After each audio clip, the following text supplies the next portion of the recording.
Do I look like a raccoon to you?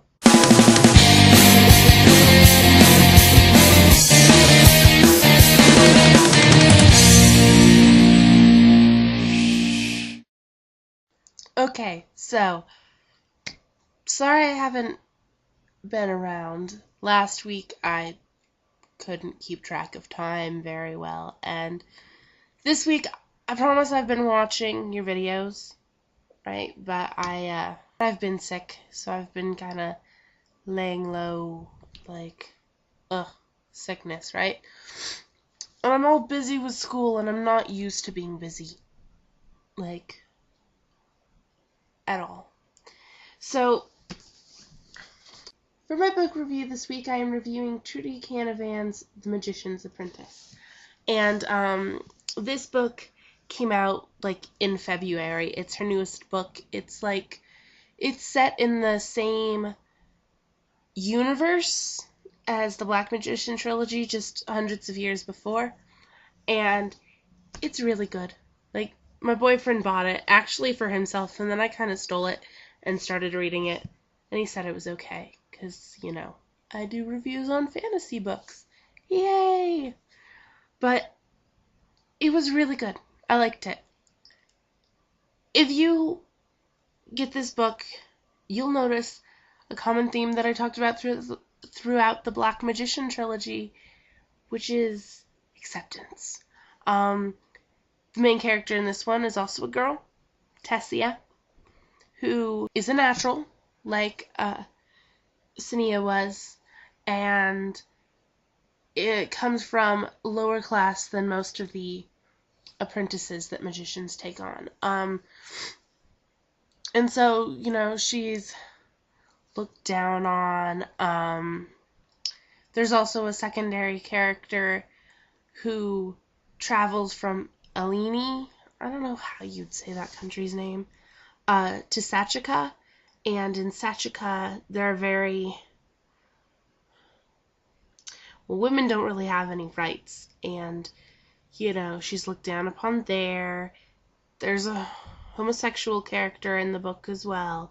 So, all the stuff that you saw in the Black Magician trilogy, you'll also see here, you know, reoccurring theme kind of thing. So you can tell, like, what kind of issues matter to Trudi Canavan because they show up in her books a lot, which is totally fine with me. I agree with those kinds of issues, like acceptance and such is always a good thing to talk about. So I don't find it repetitive to see those coming up again and again. I really liked the idea of the book I like prequels. Sometimes, you know, it always depends on how it's written, but like, because if you've read the Black Magician trilogy, you know, certain things come up, like ways that they can do magic, ways they've discovered magic can be used, and it, you know, etc.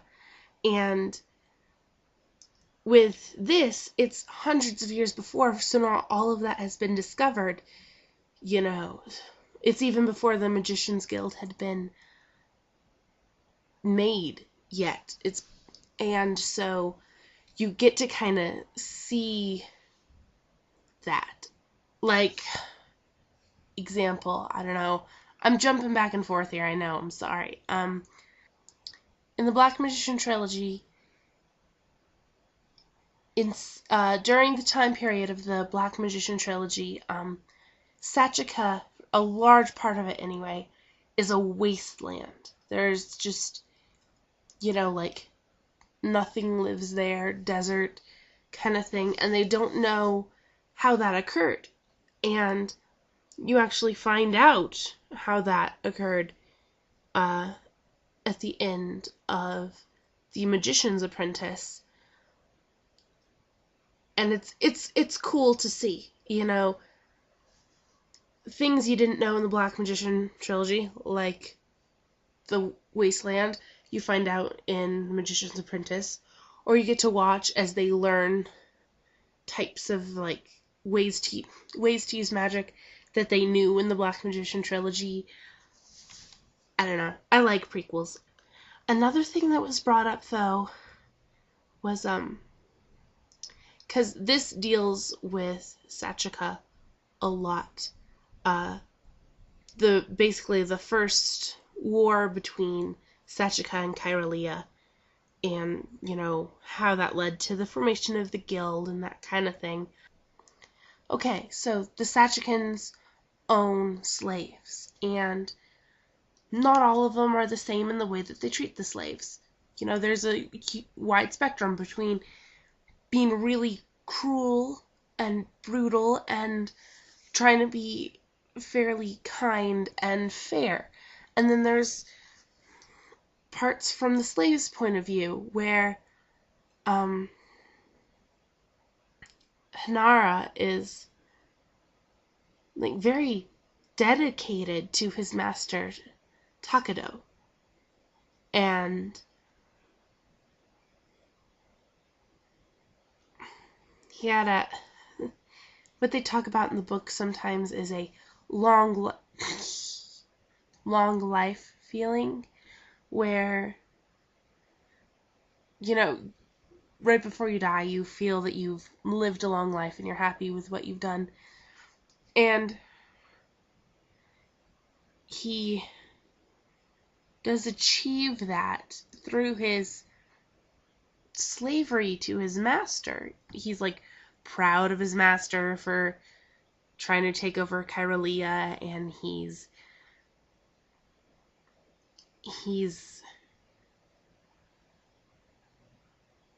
it's like he likes serving him, and it made me think a lot. Like, I don't know. I mean, no one likes the idea of slavery, and you would want to believe that if you were a slave, if you had been born into slavery or so, you wouldn't like it. You'd want to be free. You'd see the freedoms that other people have, and you would want to have that too. But maybe that's not always the case. I mean, if you were born into something and you don't have a particularly cruel owner, would you necessarily even think of freedom as a possibility? Or would you be sort of okay and accepting of your position? I mean, it totally actually confuses me. I'm not sure what to think. I think it could be very possible that could happen, where it doesn't really faze you and you don't really view it as so bad.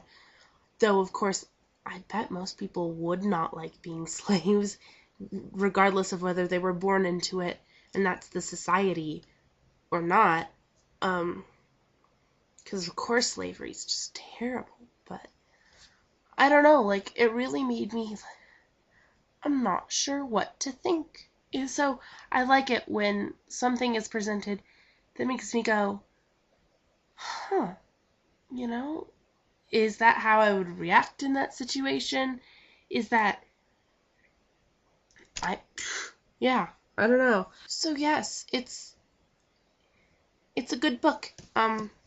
As you can see, hardcover, fairly thick, and lots of little words. Well, not little words, but like I was saying the other week, that you can tell sometimes,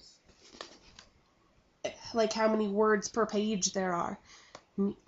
So, right? But, I mean, it's, large, but it's not, too large or too difficult to read that it just takes you a long time. So, if you've read the Black Magician trilogy and you liked it, then by all means, read The Magician's Apprentice. It's really good. I really like Trudi Canavan's books. So, next week, I'm still not sure what I'm gonna do. I was thinking maybe, vampire stuff?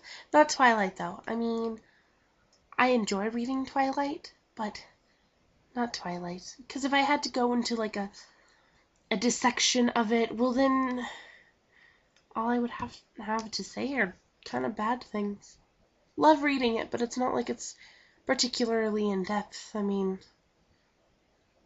no. But so I was thinking vampire, maybe. That's it. That's a cool one. Oh, punishments. Yes, I know. You need to punish me. I'm not gonna give you any ideas. You're gonna have to come up with ideas on your own, or it could be scary. But hit me. Okay. I'm gonna go to sleep now. I'll see you all next week.